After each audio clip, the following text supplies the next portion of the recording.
오늘은 계속 해오던 교회에 대한 말씀은 다음에 하기로 하고, 개인적으로 묵상하면서 제 개인 신앙의 어떤 새롭게 설정된 방향성을 우리 성도님들과 나누는 말씀을 드리고자 합니다. 제목은 자기 십자가를 지는 길, 다른 말로 자기 십자가를 지고 가는 길, 이런 제목이라고 할 수 있겠습니다. 함께 오늘 본문의 말씀 갈라디아서 2장 20절에 있는 말씀을 다 함께 큰 소리로 읽도록 하시겠습니다. 내가 그리스도와 함께 십자가에 못 박혔나니 그런즉 이제는 내가 사는 것이 아니요 오직 내 안에 그리스도께서 사시는 것이라. 이제 내가 육체 가운데 사는 것은 나를 사랑하사 나를 위하여 자기 자신을 버리신 하나님의 아들을 믿는 믿음 안에서 사는 것이라. 아멘. 어떤 사람이 이 바울에게 당신은 어떻게 살아가고 있습니까? 라고 질문을 한다면 저는 이렇게 살아가고 있습니다 라고 한 문장으로 요약해서 고백을 한다 그러면 이 갈라디아서 2장 20절이 될 것이다 라고 이야기하는 신학자들이 많습니다. 이렇게 살아가고 있습니다의 고백인 것이죠. 여러분, 이 말씀을 보시게 될 때에 마음에 어떤 감동과 은혜가 있으십니까? 이제는 내가 사는 것이 아니요 오직 내 안에 그리스도께서 사시는 것이라. 여러분, 이 말씀이 충분히 공감되고 이해가 되십니까? 다행입니다. 저는 이 말씀을 쓱 한번 읽게 될 때에는 마음에 큰 감동이 있었어요. 이 말씀을 여러 번 반복해서 읽고 들여다봤을 때는 사실은 마음에 조금의 갈등과 불편함이 있게 되었습니다. 또 부럽기도 했고요. 이제는 내가 살지 않는데요, 바울이요. 근데 저는 내 안에 나도 살고 누구도 살고 계세요? 예수님도 살고 계세요. 이 고백을 나는 정말 이렇게 지식적으로 말하는 것이 아니라 정말 가슴에서 끌어오르듯이 이제는 내가 사는 것이 아니고 오직 내 안에 그리스도가 살고 계십니다라고 나는 고백할 수 있을까 하는 생각이 들었어요. 우리 안에는, 여러분 모두 각자 안에는 나와 예수님의 불편한 동행이 계속되고 있습니다. 헷갈림의 연속이 계속해서 있어요. 나는 그리스도의 사람인가 아닌가? 나는 의인인가 악인인가? 나는 겸손한가 교만한가? 나는 확신을 가지고 있는가 가지고 있지 않은가? 나는 자라났는가 퇴보하고 있는가? 순간 다르고 매일매일 달라요. 어제 오늘 내가 다르고 잠시 잠깐 내가 달라요. 나는 주 안에서 평안한 사람인가? 나름 평안을 유지하고 있었는데 누가 쿡 찌르면 한순간에 무너집니다. 나는 믿음이 있는 사람인가? 없는 사람인가? 헷갈려요. 그럼 내 안에서 내가 주장하는 바가 다르고 예수님께서 주장하시는 바가 달라요. 그것이 같을 때는 괜찮아요. 근데 이게 다를 때는 아주 헷갈리는 것입니다. 내 안에 누가 살고 있는 것인가? 바울이 그러한 고백을 했지만 바울은 이런 고백도 했어요. 로마서 7장에서요. 내 속 사람으로는 다시 읽겠습니다. 내 속 사람으로는 하나님의 법을 즐거워하되 내 지체 속에서 다른 법이 내 마음의 법과 어떻게 해요? 싸워요. 내 지체 속에 있는 죄의 법으로 나를 사로잡는 것을 자주 우리가 보게 되는 것입니다. 하나님의 법을 즐거워하는 사람이 있고 또 그렇지 않은 두 존재가 내 안에서 계속 싸웁니다. 누가 이길 때도 있고 예수님께서 이기실 때도 있고 내가 이길 때도 있어요. 그래서 우리는 이 내 마음속에 이 불편하고 이 헷갈리는 싸움이 계속 되는 가운데 우리는 어떻게 이 영적 싸움에서 승리를 경험하며 살아갈 수 있을까에 대한 고민을 가지고 오늘 말씀을 나누는 것입니다. 다시 한번 본문을 보겠습니다. 내가 그리스도와 함께 십자가에 못 박혔나니 그런즉 이제는 내가 사는 것이 아니요 오직 내 안에 그리스도께서 사시는 것이다. 어떻게 이것이 가능한 것인가? 이 말씀 속에 답이 있습니다. 그것은 내가 그리스도와 함께 십자가에 못 박히면 그렇게 살 수 있습니다. 그런즉 그러므로 인하여 내가 살지 않고 그리스도께서 사시게 된다는 것입니다. 이것은 매우 중요한 말씀이 아닐 수 없습니다. 예수님께서 우리에게 말씀하시기를 누가복음 9장 24절에서 누구든지 제 목숨을 구원하고자 하면 잃을 것이요 누구든지 나를 위하여 제 목숨을 어떻게 하면요? 잃으면 구원하리라.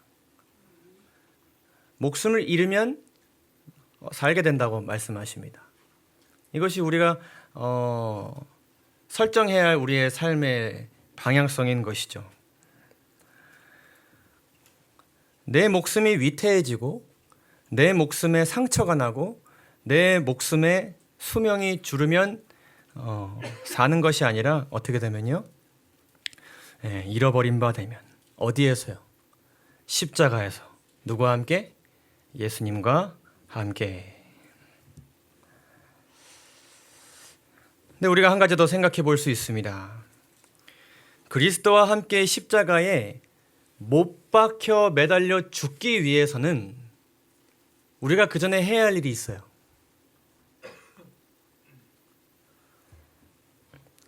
이 십자가 형벌에 있어서 매우 중요한 한 가지 사실은 무엇인가 하면은 이 십자가의 사형을 당하는 그 대상이 직접 뭐를 짊어지고 십자가를 지고 십자가를 준 그 법정 그 영역으로부터 어디까지 내가 죽게 될 그 장소까지 이것을 지고 가야 됩니다. 그것이 십자가 형벌의 시작이다 끝입니다. 그래서 우리가 그리스도와 함께 십자가에 못 박히기 위해서 그 전에 우리가 해야 할 일은 무엇인가 하면은 누가복음 9장 23절에서 예수님께서 말씀하신 것처럼 아무든지 나를 따라오려거든 자기를 부인하고 날마다 제 십자가를 어떻게 하고 따라가야 돼요? 지고 따라가야 돼요. 지고 가는 과정이 필요한 것입니다. 누가복음 14장에서는 예수님께서 더 이 사실을 강하게 말씀하셨습니다. 누구든지 자기 십자가를 지면서 따라오지 않는 자는 능히 나의 무엇이 될 수 없다.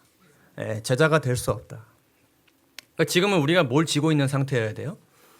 십자가를 지고 있는 상태여야 한다는 것입니다. 그래야 십자가에 도달할 수 있고 죽을 수 있는 거예요.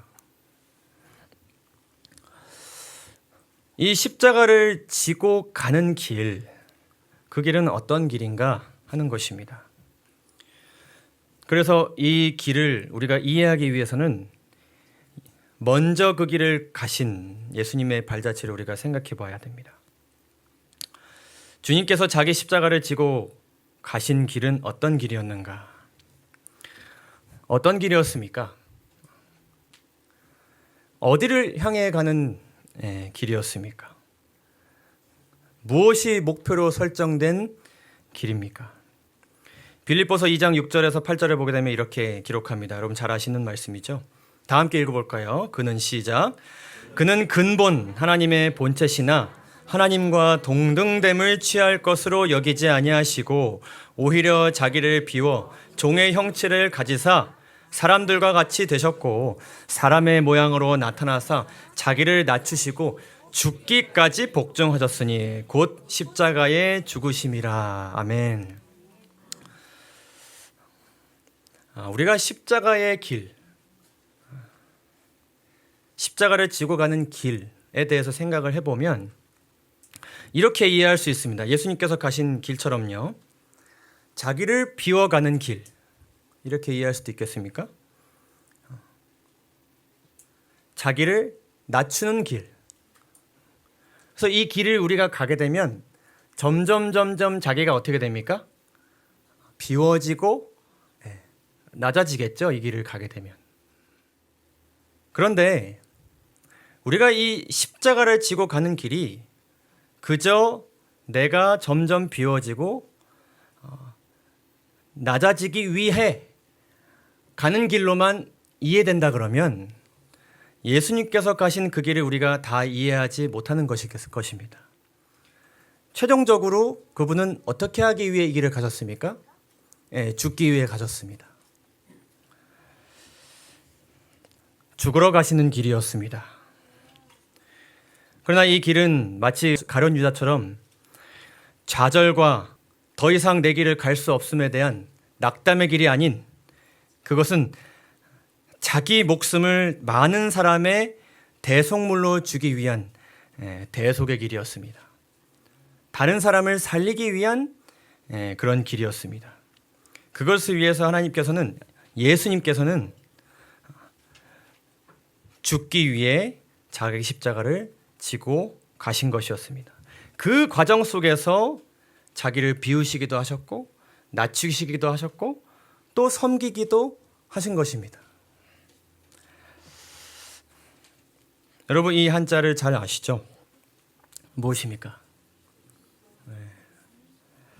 필사즉생, 필생즉사. 병법에 나와 있는 구절인데 누가 인용했습니까? 이순신 장군이 인용했습니다. 어떻게 하면 반드시 산다고 그랬어요? 죽고자 하면 반드시 살고 살고자 하면 반드시 죽는다.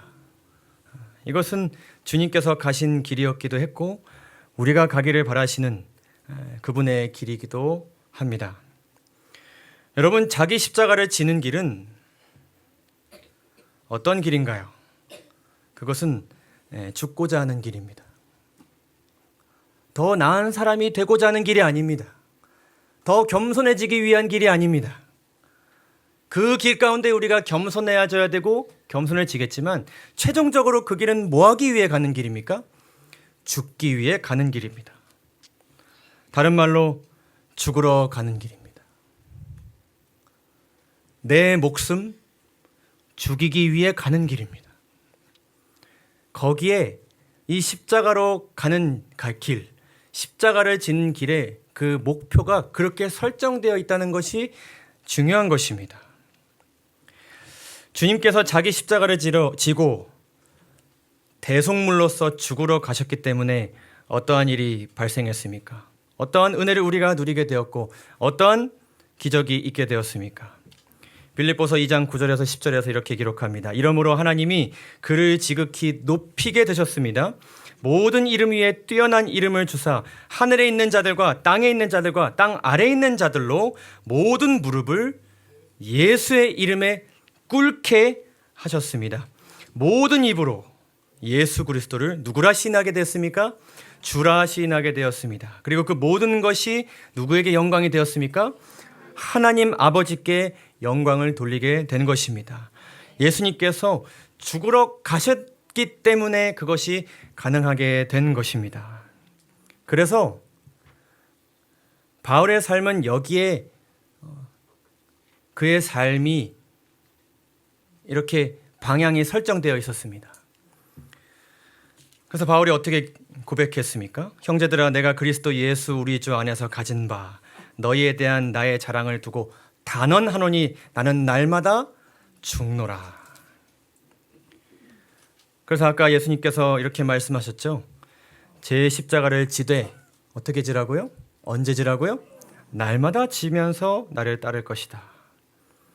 이것은 어떤 고백과도 같냐면 나는 오늘도 죽으러 갑니다. 이 고백과 같습니다. 나는 오늘 살러 갑니까?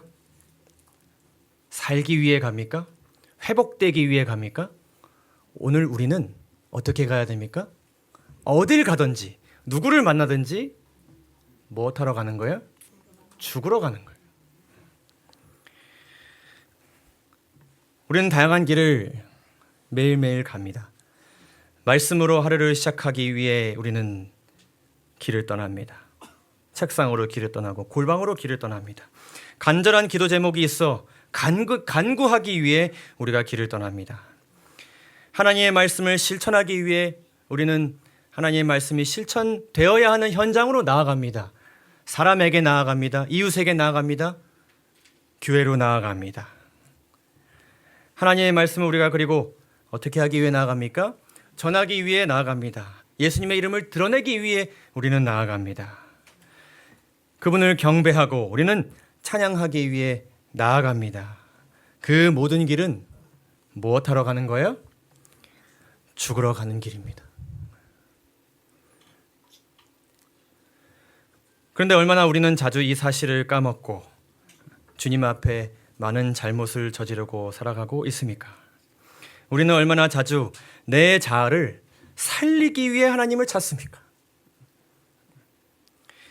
내가 하나님께로 나아가는 길은 내 안에 나를 죽이기 위한 길인가요? 살리기 위한 길인가요? 내 감정을 회복하기 위한 길인가요? 내 자존심을 보호하기 위한 길인가요? 내 욕심을 실현하기 위한 길인가요? 내 생각과 뜻을 이루기 위한 길인가요? 많이 겸손해졌고 많이 배웠고 많이 깨닫고 많이 믿음 안에 자라났지만 결과적으로 우리는 나를 살리기 위해 길을 떠나지는 않아요. 그래서 예수님께서 돌아가실 때 베드로가 했던 것처럼 나를 부인해야 되는데 누구를 부인해요? 예수님을 부인합니다. 나는 그 사람 알지 못하도다. 이것이 부인한다는 것의 개념입니다. 예를 들어 어떤 사람이 제 마음 문에 와서 이렇게 똑똑똑 노크하고 이렇게 얘기합니다. 여기 그리스도인 유민철 사는 집이죠? 근데 이 집안에 있었던 사람이 나와서 여기 그런 사람은 안 삽니다. 여기는 저기 예수님만 살고 계십니다. 가 돼야 되는데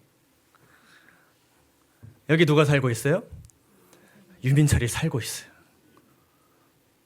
그리스도인 유민철이라는 명패는 붙어져 있는데 집안을 둘러봐도 누가 안 계세요? 예수님이 없으셔요.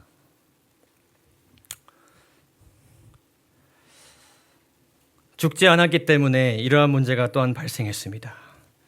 갈라디아서 2장에서 바울이 그러한 고백을 한 이유는 무엇인가 하면은 너무나도 이 갈라디아 교회에 어떤 신앙의 형태가 팽배해졌냐면 이 율법주의가 너무나도 가득 차 있었습니다. 그 이유는 그 모든 구성원들이 죽지 않은 상태에서 신앙생활을 해나갔기 때문이었습니다. 죽지 않고 말씀을 전하고 죽지 않고 선교를 하고 죽지 않고 교제를 하기 때문에 그 안에 있던 내가 이 집은 내 집이다라고 주장하면서 나를 죽이기 위한 신앙이 아닌 나를 살리고 나를 보호하고 나를 지키기 위한 신앙을 하게 되니 서로가 서로 경계하게 되고 마침내 정죄하고 서로 사랑하지 않고 거리를 두는 신앙으로 변질되게 된 것이죠. 심지어는 그러한 형태가 뭐까지 영향을 미쳤어요? 구원에 대한 잘못된 이해로까지 악영향을 끼치게 된 것입니다. 아, 하나님께서 이렇게 일하신다. 하나님께서 이렇게 우리를 구원하신다까지 가게 된 것입니다. 그 근본적인 원인은 그들이 어디를 가든지 죽으러 가지 않았기 때문이었습니다. 혹 우리는 죽은 나가 아닌 물론 이전보다 많이 겸손해졌고 낮아졌지만 여전히 살아있는 나로서 죽은 내가 아닌 많이 겸손해진 나로서 많이 포기한 나로서 많이 순종하는 나로서 하나님의 말씀에 순종할 때가 있지는 이것은 매우 위험한 것일 것입니다. 그 이유는 내가 많이 낮아졌을지라도 많이 겸손하고 깨닫고 많은 더 큰 믿음을 가진 상태였을지라도 그 나는 여전히 죄를 너무나도 사랑하고 있어요. 달콤한 죄의 유혹이 다가오면 단 한 번도 하나님을 사랑하지 않은 사람처럼 죄를 향해 단 한 걸음에 달려나갈 나예요. 그렇기 때문에 우리는 날마다 뭐 하러 가야 됩니까? 죽으러 가야 됩니다. 날마다 죽어야 됩니다. 이전에 우리가 이것을 기억해야 될 것입니다. 우리는 날마다 뭐 하러 가야 됩니까? 죽으러 가야 되는 것입니다. 여러분, 이 길을 우리 모두 가게 되기를 간절히 소망합니다. 죽을 때 예수님이 내 안에서 어떻게 하실 수 있습니까? 살아가실 수 있어요. 산다는 것은 무엇입니까? 살아간다는 것. 단순하게 생각해 보셨을 때, 그것은 우리가 먹고 마시고 뭘 보고 듣고 깨닫고 걸어가고 뛰어가고 멈추고 계획하고 성취하고 도달하고 나이를 먹고 자라나고 그 모든 삶의 영역을 포함하고 있지 않습니까? 살아간다는 것은요. 근데 우리는 얼마나 자주 많이 겸손해진 나로서 살아가고 있지는 않네요. 많이 포기한 나로서 많이 그리고 오래 신앙한 나로서 살아가고 있지 않나요? 그 내가 아무리 그 내가 오랜 세월 동안 수양했고 갈고 닦아졌고 믿음을 가진 존재라 할지라도 그 나마저도 죽지 않으면 예수님께서 살아가실 수 없는 것입니다. 그러나 우리가 날마다 죽으러 간다는 목표를 설정하고 우리가 하나님께 나아가게 돼서 마침내 그 자아가 오래 지속되진 않을지라도 죽게 되었을 때 예수님께서 살게 되십니다.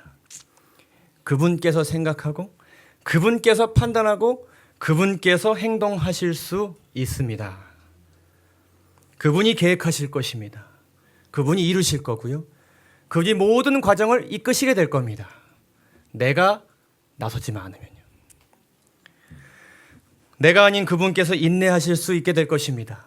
나는 참을 수 없는 사람입니다. 내 감정을 컨트롤할 수 없는 사람입니다. 우리가 감정적으로 마주하는 그 모든 상황 가운데 내가 내 감정을 가지고 그 상황을 마주하는 것이 아니라 누가 누구의 감정을 가지고 그 상황을 마주할 거예요? 예수님께서 예수님의 감정으로 그 상황을 마주하게 될 것입니다. 제가 이 말씀을 상고하면서 평안을 찾는다는 것은 내가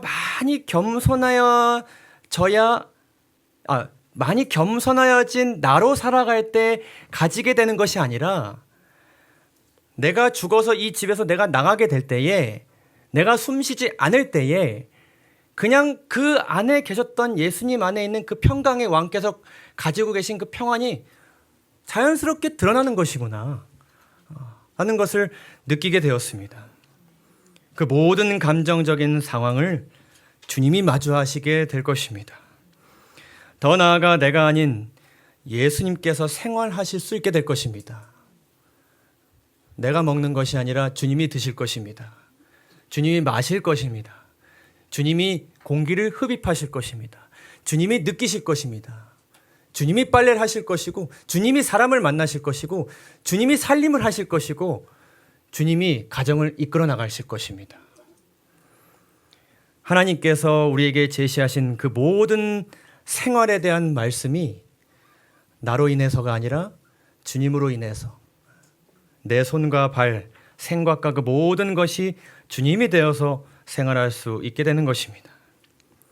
우리가 전도할 때에 많이 알게 된 나로서 말씀을 전달하지 않게 됩니다. 성령께서 내 안에 계신 예수님을 통해서 말씀하실 수 있게 됩니다.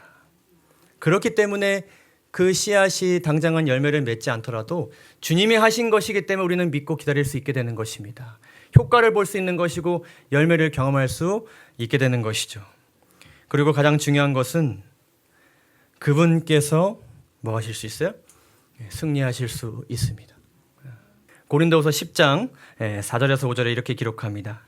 모든 이론을 무너뜨리며 하나님을 아는 것을 대적하여 높아진 것을 다 무너뜨리고 모든 생각을 사로잡아 그리스도에게 복종하는 일. 여러분 이렇게 살아가고 싶지 않으십니까? 그것은 그리스도와 함께 십자가에 죽는 자들에게 허락되는 것이고 더 나아가 날마다 모하기에 나가는 자들, 죽으러 가는 자들에게 허락되는 일이라는 것을 우리 모두 기억하게 되기를 간절히 소망합니다. 날마다 죽으러 가는 자들에게 허락되는 가장 복된 일은 무엇일까요?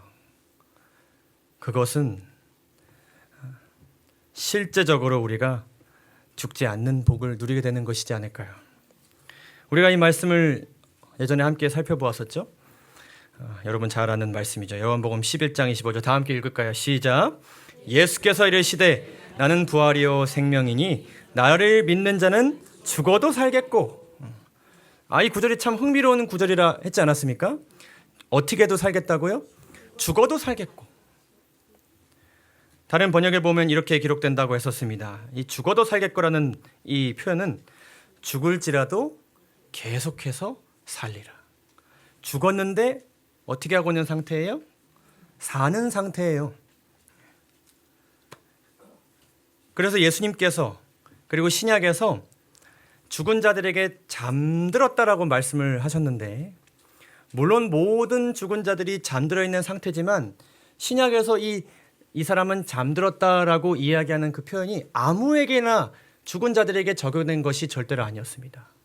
오직 어떻게 죽은 사람들, 믿음 안에서 죽은 자들에게만 잔다라고 표현하셨습니다. 그래서 이들의 죽음은 삶의 끝이 아닌 삶의 연속이자 중간 과정으로 말씀하시는 것입니다.